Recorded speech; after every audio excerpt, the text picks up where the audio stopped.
Donc, je peux prendre les tests bloc-notes pour commencer, pour créer une première page. Comme je peux aussi utiliser les tests avec des mains. Je vais l'utiliser le plus rapide aujourd'hui, mais quand on va forcément les pratiquer ou cela de les faire, vous allez utiliser le bloc-notes pour que vous puissiez connaître le code. Parce qu'avec ces éléments, on n'allait pas connaître le code pour vous taper. Il vous donne la main et vous tapez, ça ne sert à rien. Vous devez vous-même apprendre les codes. C'est bon? Voilà. Donc, je viens ici.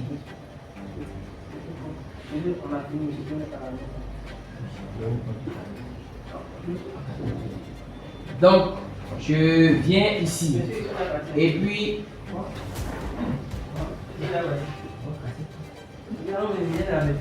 ok, donc je continue. J'ai dit maintenant je pose. Voilà. Oui, non. Maintenant, on passe le destin du salut personnel. Oh, maintenant, là, il ne coupe plus derrière étudiant. Nada. Nada. Il ne coupe plus derrière étudiant. Donc, je continue. Pour créer mon dossier, mon projet ici, qu'est-ce que je vais faire? Donc, je vais fermer ça. Pardon. Je vais faire remove folder. Voilà. Je prends Sublime Text. J'ouvre. Ça aussi, c'est un éditeur de texte. C'est bon? Mais celui-ci, qu'est-ce qu'il me permet de faire? Il me permet plutôt, chaque fois que je travaille, il me permet de pouvoir avoir des. Il me permet de pouvoir avoir des indications lors de ma saisie. Ça veut dire quoi? Dans les normes sur bloc-notes, c'est moi-même qui saisis mon code et ça marche. Ça veut dire quoi? Je viens ici. Pour créer ma première page, je vais aller à bloc-notes d'abord pour vous voyez. Je viens ici, on a dit le fichier principal d'un site est toujours index. Le premier, pourquoi? Parce que vous dites au navigateur, quand tu vas rentrer dans mon dossier, c'est la première page que tu vas ouvrir. Parce qu'il peut y avoir plusieurs pages. Comment il fait pour ouvrir une première page? Effectivement, quand il rentre automatiquement, dès qu'il touche index, c'est l'index qu'il ouvre. Mais il se dit c'est l'index, c'est la page de lancement. Donc, vous créez toujours un fichier index. Si vous partez souvent sur les sites et vous voyez quand vous lancez une page, on ne met pas quelque chose .html, quelque chose .php, c'est parce qu'ils ont mis index. Quand il prend index, il n'est pas obligé de mettre le nom, ça sort jamais. Il ouvre la page seulement, mais il ne met pas le nom. Par contre, quand il va aller sur page 1, vous allez voir qu'il met écrit page 1.html en haut, mais page 1.php en haut. Vous dites qu'il est sur cette page. Mais l'index, il ne met jamais le nom. Donc, voici, je viens ici et je crée un index. Pour créer, lorsque je n'ai pas d'éditeur de texte, tel que ceux qui mettent, je dois le créer moi-même. Alors pour le faire, je fais clic droit. Je fais nouveau. Je fais document texte. Et je lui donne un nom. Puisqu'il doit s'appeler index, j'écris index. Et je valide. Mais ce que vous avez remarqué, c'est que j'ai créé le fichier index. Je reprends. Je fais clic droit. Je fais nouveau. Je fais document texte. Et je lui donne le nom du fichier principal qui est index. Et je valide. Quand j'ai fini de valider, en temps normal, il devait avoir une image qui me montre que c'est un site internet. Mais il n'est pas là. Si je clique deux fois dessus, vous allez voir qu'il ne va pas aller sur un site. Il va te mettre d'ouvrir avec quelque chose. Avec bloc-notes. Et tu peux le faire. C'est bon? Or, pour un site, on dit un site, il a quelle expression? Point quoi? HTML. Vu que j'ai mis point, il n'est pas mis de tout par défaut, il garde, puisque c'est un document texte par défaut, il garde l'extension d'un document texte. Et le document texte, il est fait pour le texte. Donc, je suis obligé maintenant de pouvoir les transformer en site internet. Mais au moins, ils sont ouverts sur bloc-notes. Donc, je vais travailler avec bloc-notes. On a dit le code minimal d'une page HTML, ça commence par quoi? Doctype. Donc, j'ouvre la collade et je mets doctype. Mais ça commence par point d'exclamation. C'est bon? D en majuscule pour dire doctype, je demande doctype, espace HTML et je ferme la balise qui nous permet de dire celui-là, il nous permet de dire qu'on est en HTML5. C'est bon? Ensuite, l'élément suivant, on dit c'est comme en algo, on met début, on met fin. Ici, pour commencer, on met HTML. Donc, on a fait quoi? HTML. Je vous rappelle que ça, vous allez faire ça en pratique et je vais ne suivez pas. Et HTML. Ce qui est bon, c'est que je reviens dessus. Je suis d'accord. HTML. Et je ferme. Donc, ouverture, fermeture, début, fin. Donc, le code HTML, on a dit ça dans votre cours, il est délimité par HTML et HTML. Ensuite, on a deux parties. On a l'entête et on a le corps.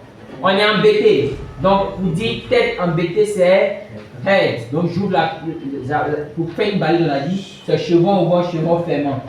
C'est bon pour la balise ouvrante. Et chevron ouvrant slash le nom de la balise, chevron fermant pour fermer la balise.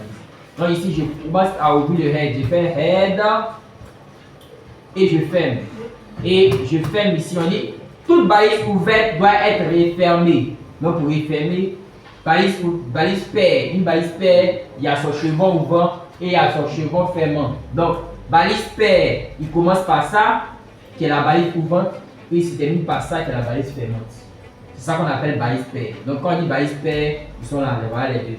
Quand on dit balise seul orpheline, dès qu'on l'ouvre, on le ferme en même temps, vous allez voir comment on fait une balise orpheline. Je vais vous montrer ça tout à l'heure. Donc, la balise head, c'est une balise paire. Donc, on a ouvert, on doit fermer. Donc, voici la fermeture. J'ai copié, j'ai collé simplement. Maintenant, pour montrer que c'est la fermeture, on met ça.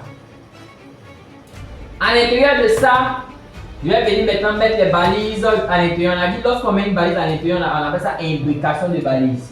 Et on a dit, il y a des balises qu'on ne peut pas imbriquer, il y a des balises qu'on peut imbriquer. Et on dit, pour imbriquer effectivement dans quelque chose, quand tu ouvres l'élément que tu as imbriqué, tu le refermes à l'intérieur. Ça veut dire quoi? Si j'ai une balise head dans lequel j'ai fait une imbrication de balise B, donc la balise head là, j'ai ouvert comme ça là. Je mets la balise B dedans ici, j'ouvre B dedans. Et je referme B dedans avant de venir fermer head. Donc le premier ouvert est le dernier fermé. Le dernier ouvert est le premier fermé. Voilà. Donc on dit dans le cours, on a vu les balises qu'on peut mettre dans ce head. On dit tout ce qu'on met dans le head qui est en tête, ça ne s'affiche pas sur la page. Sauf le contenu de la balise title. Il va s'afficher en titre. Mais les autres, ils seront interprétés par ce qu'on va appeler le navigateur ou le moteur de recherche ou bien le serveur. Mais le seul élément qui sera affiché sur la page, c'est tous ceux qui seront dans le body. Mais ce qui est dans le head, la seule chose qui s'affiche sur la page, c'est ce qui est dans le title. Et on va voir. Donc, ici, dans le head, on a une balise seule qu'on appelle la balise méta. Et on a vu dans le cours qu'elle permet de faire plusieurs choses. Première des choses, elle permet de définir l'encodage de la page. L'encodage, c'est quoi? Les caractères spéciaux qui seront possibles d'être utilisés sur cette page. Et pour définir l'encodage, on a dit, elle a deux attributs. On a dit les attributs se trouvent à l'intérieur de la balise ouvrante. Mais ici, comme c'est une balise seule, on a une balise seule, quand on l'ouvre comme ça, voici comment on la referme. On referme directement, comme ça. C'est bon? Et pour mettre son attribut, que ce soit la balise paire ou bien seule, si c'est la balise seule, l'attribut, on met ça ici. Si c'est la balise paire, l'attribut, on met ça dans la balise suivante. Donc ici, on dit son attribut qui nous permet de pouvoir définir quel est le type de ce méta. On dit on l'appelle name. Donc on met name égal. Si vous regardez dans votre cours, on a le premier qui nous permet de dire l'encodage. On dit l'encodage, on vient ici, on met name égal pour dire encodage. On va mettre name égal name égal et puis ensuite on met ici content pour donner le contenu. Donc content aussi égal. Voilà. Donc, mais vu que on a évolué dans la programmation, donc arrivé à un certain niveau, on ne détaille plus pour l'encodage, on détaille plus ça comme ça. On met déjà ici. Si on veut, on met name égal char7 et puis content égal UTF. Vous avez déjà vu ça dans souvent les trucs UTF. On va mettre UTF-8. Ça veut dire que c'est l'encodage UTF-8 et c'est le dernier encodage premier dans lequel se trouvent tous les caractères tels que dollar, tels que on appelle ça comment tels que point CCD, ainsi de suite, arrobas, tout ça. Voilà. Sinon, dans les notes, vous avez les lettres alphabétiques qu'on peut saisir. Et si vous mettez des caractères, ça va sortir bizarrement. Mais vu qu'on a mis l'encodage, ça va sortir normalement. Ensuite, Meta nous permet aussi de pouvoir faire un autre élément qui n'est rien d'autre que